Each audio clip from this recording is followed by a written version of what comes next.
Today, I'm going to talk about why having an action camera in your camera bag is a very good idea.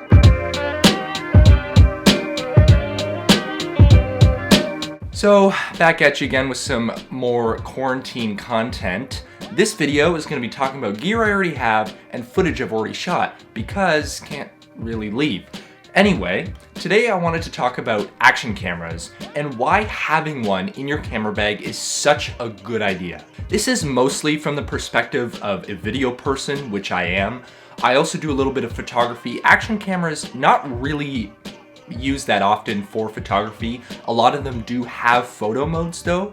So some of this could apply to photography, but I'm mostly taking the perspective of a cinematographer, videographer, vlogger, what have you. So the action camera that I've been using ever since 2017 has been this. This is the orange version of the Ricoh WG-M2. This thing is a beast for what I use it for. It can record up to 4K 30 frames per second, which is amazing if you want to crop in and post later, or if you just need it for a higher resolution project. It's actually the only piece of technology that I own that can shoot 4K.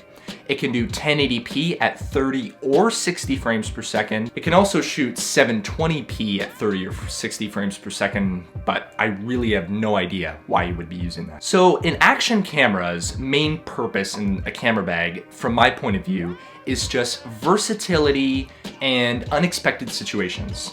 So a lot of vloggers, they're very spur of the moment. It's spontaneous, things are happening, and a lot of situations you need a little action camera like this or a GoPro or whatever to, dive underwater or mount to your head while you climb up a cliff or whatever. And that's why having one of these is so handy whenever you're leaving the studio, because you never can know what kind of situations you'll be finding yourself in. I have used this camera extensively for shooting on my March break travel vlogs. I've done skiing with this guy. I have a little head strap for a ski helmet right here. This is just an Amazon Basics one for about 15 bucks or so that I picked up a few years ago. And that's why this is so key, because you can get amazing shots that you can't with the regular DSLR or mirrorless camera that you're probably using. So an action camera, as many of you probably already know, is absolutely nothing without some good accessories for mounting and holding it. So let's go through some of what I carry with me right now. So as I mentioned, I have this head strap for any helmet, bike helmet, whatever. But for my ski helmet in particular, the way my goggles were mounted on, it was kind of a pain to deal with at certain points. So I picked up a couple of these. These are the official GoPro adhesive mounts. So there's some 3M adhesive on the back there.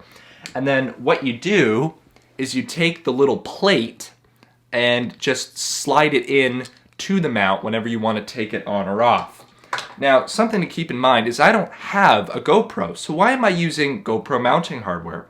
Well, the Ricoh WG-M2 has a 1/4-20 thread, same as pretty much any DSLR out there. So what I did is, for the mount, I picked up a little adapter. So it goes from the GoPro thread mount to the 1/4-inch adapter for my camera, because the GoPro mounting ecosystem and accessory ecosystem is just so good. And there's a lot of top quality products from GoPro officially, and there's a lot of wide-ranging support. So that's why I'm going with GoPro products. Another great thing you can do is have a little tripod like this guy. This is the Manfrotto mini tripod, and I don't need an adapter for this guy because it already has a 1/4-inch thread. So having a little mini tripod like this to mount the action camera on, get some different shots, up, down, left, right, instead of just kind of palming the camera like this, is also a really good thing. And of course, when you're traveling, you want to protect your action camera. So that's why I have this low pro small little case here. It's big enough for the camera and a couple of these accessories like the adhesive mount, or if you wanted to put the charging cable in here as well, that also works. And that's great, because then you can just put that and all of the remaining accessories in one of the compartments in your camera bag, so it won't take up much room. So let's talk about some of the more specific uses for this that I've done. I've already mentioned that I've used it for skiing, underwater shots, with family at hotel pools, when I went manta ray swimming and snorkeling, and in Hawaii, we saw some coral reefs, some turtles. Hopefully there's some footage of that right now in the video. Zip lining, I've used this for. I've also used it when I'm on a trip with family members, like in the March break vlog that came out a few weeks ago, you might have seen. I actually just gave this to a couple of my cousins so they could run around and film stuff, because you never know what a second angle will do for you when you're shooting. And that's the other thing too, is just having a second camera. Because a lot of people, they'll have one main DSLR. I have the Canon 80D, I use it for everything, it's a beast. But sometimes I just need another camera, and I've actually used this for regular talking head stuff like this in a YouTube video, talking about my budget camera rig, and that video is already out. I think it came out last week, not sure. But just having another camera in your kit is a really good idea. And with action cameras, you do also get a very wide field of view. The GoPro's very wide. Some people don't like the fisheye.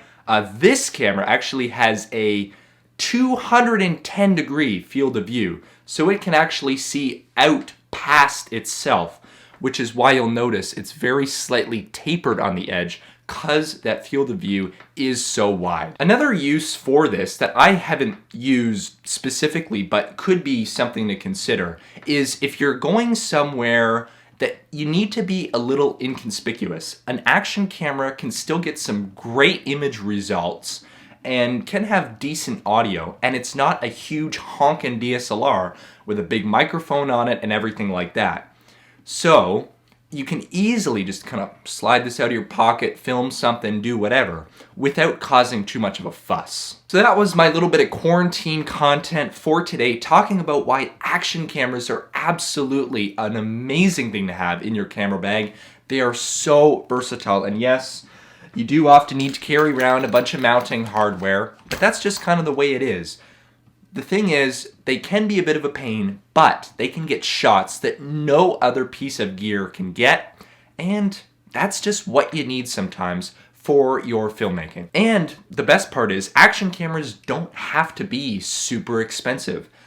This one right here was about $400 when I got it, $350, $400 back in a few years ago, but I wouldn't buy this one in particular because it's an older model. But with the newer GoPros, the main thing to keep in mind is that people always talk about, you know, the Hero 7 or Hero 8, whatever the newest one, the black version, which can shoot like 4K 60 FPS, has all the features and costs like, you know, $400, $500, $600.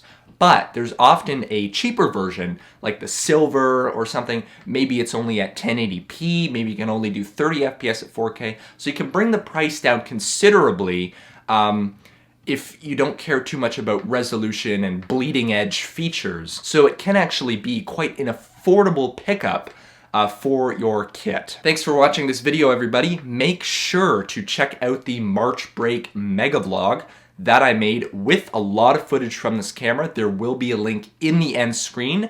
Meantime, I also would like to mention the channel hit 100 subscribers just the day I'm filming this video, which, to be fair, was a while ago by the time you're watching it. So thanks to everybody for that. And make sure to subscribe so we can keep that subscriber number ticking up. And make sure to also follow me on Twitter at KyleGNew.